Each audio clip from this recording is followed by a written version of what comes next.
કરાવીએ. તો અહીંયા ખોડિયારમાં છે તો સાક્ષાત બિરાજમાન થયેલા છે. અને જે મંદિરના પૂજારી બાપુજી છે તો એ મોટા ઝીંઝુડાના રહેવાસી છે અને એ 20 વર્ષથી માતાજીની સેવા પૂજા અને અર્ચના કરી રહ્યા છે. તો અહીંયા દર રવિવારે માણસો પણ ઘણા બધા આવતા હોય છે માતાજીને પગે લાગવા માટે. અને શ્રદ્ધા ભક્તિથી તમે કોઈ પણ માનતા રાખો છો તો એ જરૂર પૂરી થાય છે. તમે અહીંયા મંદિર જોઈ શકો છો. જો અત્યારે જે 7 બહેનો છે તો એક સાથે બિરાજમાન થયેલા છે.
પહોંચી ગયા છે અને આપણી સાથે બાપુ પણ છે. તો બાપુને આપણે પૂછીએ કે માતાજીનો ઇતિહાસ કઈ રીતનું છે અને કઈ રીતનું છે.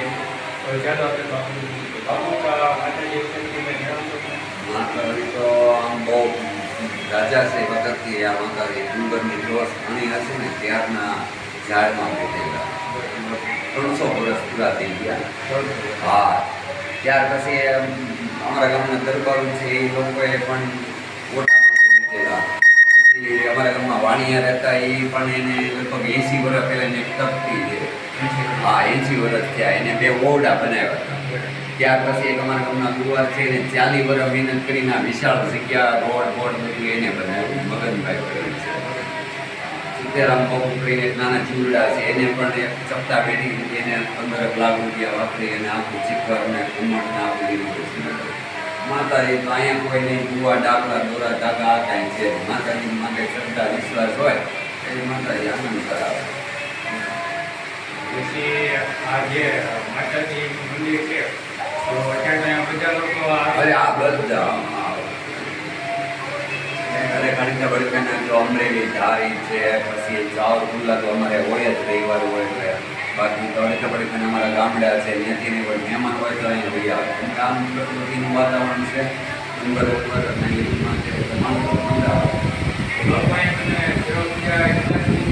મારે 22 વર્ષ. મારું ગામ જ ચિંદુડા છે. મારું નામ જ ચંદુપરી ગોસ્વામી. આપણી સાથે ચંદુપરી ગોસ્વામી જે છે બાપુજી, તો એ 20 વર્ષથી માતાજીની પૂજા અર્ચના કરી રહ્યા છે.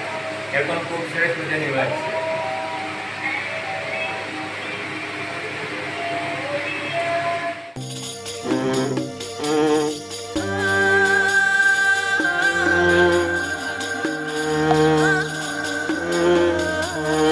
આપણે જે મોટા ઝીંઝુડા આવેલા છે એમાં ખોડિયારમાંના સાનિધ્યમાં જ્યાં 7 બહેનો એક સાથે વિરાજમાન થયેલા છે. તો આપણી સાથે સુનિલભાઈ પણ ઘણી વખત આવેલા છે. તો આપણે સુનિલભાઈને પણ પૂછીએ કે ખરેખર આ સ્થળ તમને કેવું લાગ્યું એમ. આ જગ્યા ખૂબ સુંદર છે. આપણે ડુંગરા ઉપર ખોડિયારમાં બિરાજે છે અને અહીંનું વાતાવરણ એક આમ ફરવાલાયક સ્થળ છે અને ખૂબ જ સરસ છે. તો